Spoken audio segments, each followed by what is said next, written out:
నమస్తే విజయలక్ష్మి కనక. నమస్తే జ్యోతిర్మయి గుండవచ్చి. ఈరా సింగల్ గురించి నిన్న మనం మాట్లాడుకున్నాము. నాకు చాలా నిజమైన ఇన్సిడెంట్స్ని మనం ప్రేక్షకులకు అందిస్తున్నాము. ఇవి కల్పిత కథలో లేకపోతే పుకిట పురాణాలు కాదు. ఈరోజు ఎవరి గురించి చెప్తున్నారు? I just would like to know. తప్పకుండా చూడండి, మనం నిజమైన సంఘటనలు కోకళ్ళలు ఉన్నాయి, వాటిని చెప్పుకుంటే దానివల్ల మనకు ప్రయోజనం ఉంటుంది. ఎందుకంటే నిజమైన ఉదాహరణను మన పిల్లలకి ఇవ్వగలుగుతాం. అందుకనే నేను సెలెక్టివ్గా ఆ టాపిక్సే చెప్తున్నాను. సో ఇవాళ మనం చెప్పుకునేటువంటి వ్యక్తి కూడా దాదాపు ఎవరికి పేరు తెలిసి ఉండకపోవచ్చు, కానీ తను అసలు అరకొర సౌకర్యాలు అనడం కన్నా అసలేమీ లేకుండా ఎంతో గొప్ప పని చేసిన వ్యక్తి. సో ఆ వ్యక్తి గురించి చెప్పాలి అంటే ముందు తన పేరు చెప్తాను. తన పేరు థామస్. యాక్చువల్లీ థామస్ మన కేరళ రాష్ట్రంలోని ఇడుక్కి అనే జిల్లాలో తట్టకుంజల్ అనే ఒక గ్రామంకి చెందినటువంటి వ్యక్తి అన్నమాట. తను పుట్టుకతోటే చెవుడు మూగ, అంటే చెవిటివాడు, చెవుడుంది, మూగతనం కూడా ఉంది పుట్టుక నుంచి. అతన్ని స్కూల్లో జాయిన్ చేశారు. ఎందుకంటే కేరళలో మనకు తెలుసు కదా, అక్షరాస్యత చాలా ఎక్కువ. సో ప్రతి పిల్లాడిని బడిలో చేరుస్తారు. అలాగే తనని కూడా స్కూల్లో జాయిన్ చేశారు. స్కూల్లో జాయిన్ చేసిన తర్వాత వాళ్ళ నాన్నగారు తన ఆర్థిక ఇబ్బందుల కారణంగా ఈ అబ్బాయిని 7వ తరగతిలోనే స్కూల్ మానిపించడం జరిగింది. స్కూల్ మానిపించినా సరే తనకి చదువు అంటే అమితమైన ఇష్టం అన్నమాట. తను అప్పటిదాకా నేర్చుకున్న విద్యతోటే థామస్కి పుస్తకాలు చదవడం చాలా ఇష్టం. తను ఏం చేసేవాడంటే, తోటి పిల్లలంతా ఆడుకుంటూ ఉంటారు కదా, తిను కూడా ఆడుకునేవాడు. కానీ తిన ఆట కొత్తగా ఉండేది. ఎలా అంటే, ఈ అబ్బాయి ఎప్పుడూ కూడా మిగిలిన వాళ్ళు ఏవో వస్తువులు బొమ్మలతో ఆడితే ఈ అబ్బాయి పనికిరాని వస్తువులన్నీ తీసుకుని ఏదో తయారు చేస్తూ ఉండేవాడు. ఏవో చిన్న కారు, చిన్న బస్సు, ఈ పాత ఇనుప ముక్కలు, పాత సామాన్తోటే తయారు చేసేవాడు. మిగిలిన వాళ్ళకి అది కొత్తగా ఉన్నా సరే యాక్సెప్టెన్స్ అనేది ఉండదు కదా. అరే ఈ మూగోడు ఏదో చేశాడురా, ఈ చెవిటోడు ఏదో చేశాడురా అని గతాళు చేసేవాళ్ళు అన్నమాట వాళ్ళ భాషలో. సో అట్లా తన ఆట కూడా భిన్నంగా ఉండేది. అయితే తనకున్నటువంటి పుస్తకాలు చదివేటువంటి లక్షణం ఏదైతే ఉందో తనని కొత్త ప్రపంచానికి పరిచయం చేసింది. కొత్త ప్రపంచం అంటే నా ఉద్దేశంలో విజ్ఞాన ప్రపంచం. ఎందుకంటే మనకు తెలియని విషయాన్ని పుస్తకం త్రూ తెలుసుకోవాలి. యాక్చువల్లీ బుక్ రీడింగ్ అనేది చాలా చాలా మంచి అలవాటు. సో థామస్ ఏం చేసేవాడంటే, ముఖ్యంగా ఇంగ్లీష్ బుక్స్ అంటే తనకు చాలా ఇష్టం, ఇంగ్లీష్ లాంగ్వేజ్. సో అట్లా బుక్స్ అన్నీ చదువుతూ తను పెద్దవాడయ్యాడు.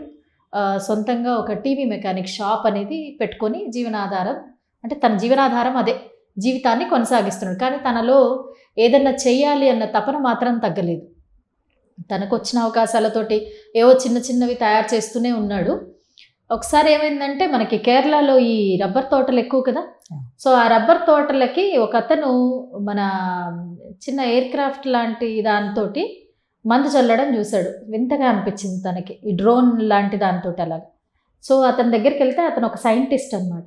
సైంటిస్ట్ అయితే అతనితో పరిచయం పెంచుకొని మెల్లగా అతనితోనే ఉండడము, అతను ఏం చేస్తున్నాడో గమనించడము, అలా మెల్లగా అతనితో కాస్త పరిచయము, కాస్త ఫ్రెండ్షిప్ అయిన తర్వాత అతనితో మాట్లాడి తనకున్న ఆసక్తిని తెలియజేశాడనమాట. అది చూశాక నేనెందుకు ఒక విమానాన్ని తయారు చేయకూడదన్న ఆలోచన వచ్చింది తనకి. చూడండి, సూపర్. అసలు ఎలాంటి సౌకర్యం లేదు, ఎలాంటి విద్యార్హత లేదు, కానీ తన కోరిక చూడండి ఎంత పెద్దదో, విమానం తయారు చేయాలని. అయితే ఆ సైంటిస్ట్ తోటి మాట్లాడినప్పుడు అతను ఏం చేశాడంటే, ఇతనికి కొన్ని పుస్తకాలు ఇచ్చాడు. Air craft related, designing related పుస్తకాలు కొన్ని ఇవ్వడం జరిగింది. సో ఆ పుస్తకాలని బాగా చదివి తనే అర్థం చేసుకొని మొదట ఏం చేశాడంటే, తయారు చేయాలంటే మరి ముడిసరుకు కావాలి కదా, దానికి చాలా అవుతుంది. విమానం పార్ట్స్ అంటే అంత ఈజీ కాదు కదా. సో తినేం చేశాడంటే, సెకండ్ హ్యాండ్లో ఏవో లోకల్గా దొరికేటువంటి కొన్ని పార్ట్స్ తయారు చేసుకున్నాడు.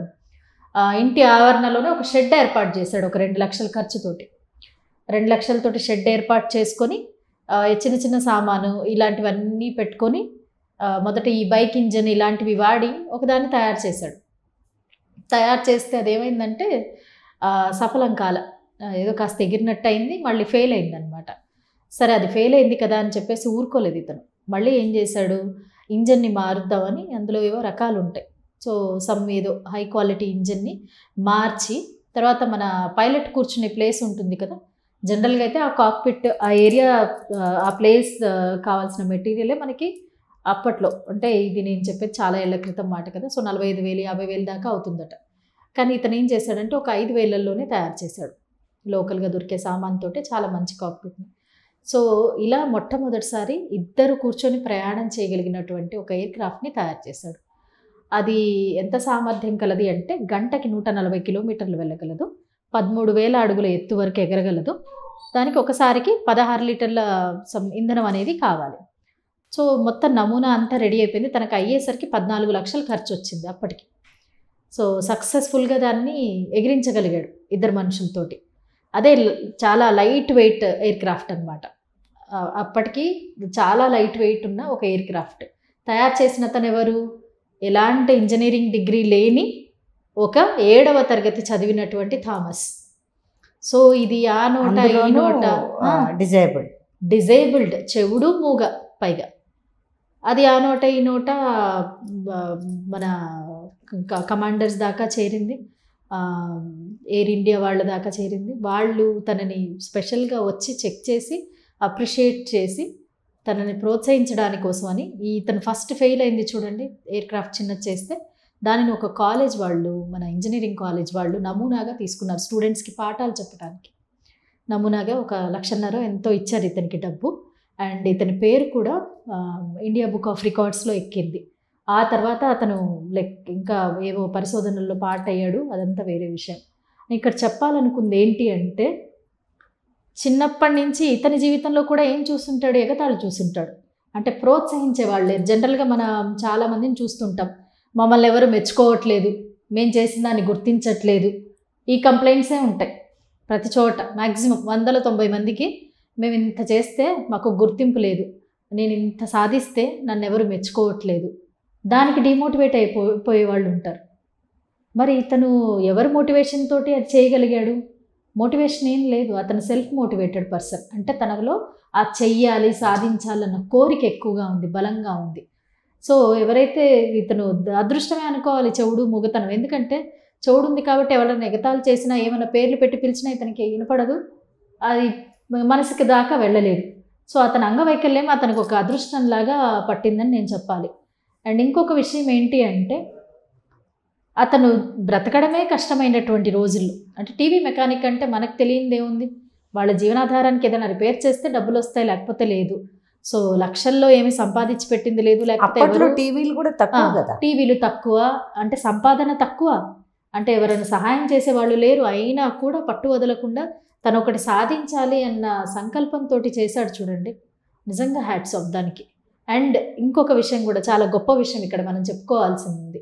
మనం పుస్తకాలు కొనిస్తాం, మంచి పబ్లిషర్స్వి హై స్టాండర్డ్ బుక్స్ కొనిస్తాము, కానీ అందులో చదివింది నాకు అర్థం కాలేదు, దానికి మళ్ళీ ట్యూషన్స్ కావాలి. ట్యూషన్స్ పెట్టుకోవడంలో తప్పులేదు, మళ్ళీ సార్లను డౌట్లు అడగడంలో కూడా తప్పులేదు.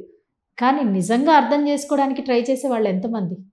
లక్షల్లో పెట్టి బుక్స్ కొనిస్తారు పేరెంట్స్, కానీ ఎవరైనా సరే నిజంగా ఆ బుక్స్ని చదువుతున్నారా? అవి కొని జస్ట్ అల్మారాకి అలంకారంగా ఉండిపోతున్నాయా? ఇది ఒక విషయం. తను బుక్స్ రీడ్ చేయడం అనేది ఎంత ఇష్టంగా అలవర్చుకున్నాడంటే ఏ పుస్తకం దొరికినా చదివేవాడట తను. సో ఇట్లాంటి వాళ్ళే కదా మనకు ఆదర్శంగా ఉండవలసింది. ఎలాంటి అసలు మినిమం రిసోర్సెస్ తోటి అతను తయారు చేశాడు అంటే, మరి ఇతన్ని ఆదర్శంగా తీసుకొని ఇవాళ ఉన్నటువంటి ఈ పరిజ్ఞానంతో మన విద్యార్థులు, అంటే ఎవరు చేయట్లేదు అంటే చేస్తున్నారు, చాలామంది మంచి స్థాయిలో ఉంటున్నారు, ఇప్పుడు చాలా బాగా డెవలప్ అవుతుంది. నేను అనేది ఏంటి అంటే, సాకుగా తీసుకొని ఎవరైనా చిన్నదానికే నన్ను ఎవరైనా ఎగతాళి చేశారు, నేను స్కూల్కి వెళ్ళను, నన్ను వీళ్ళు ఇలా అన్నారు కాలేజ్కి వెళ్ళను, నేను ఇది చెయ్యను, ఇలాంటివి ఏమీ వద్దు. ఎందుకంటే మీకేం కావాలి, మీరేం సాధించాలి అనుకునేది క్లారిటీ మీకు ఉండాలి. దానివైపు మాత్రమే మీ దృష్టి అనేది ఉండాలి. మధ్యలో ఎన్నో అడ్డంకులు వస్తాయి, వాటన్నిటి వల్ల మనం డివియేట్ అయితే అప్పుడు మన పట్టుదల ఏముంది? సో ఇది థామస్ కథ. బాగుంది కదా? చాలా బాగుంది.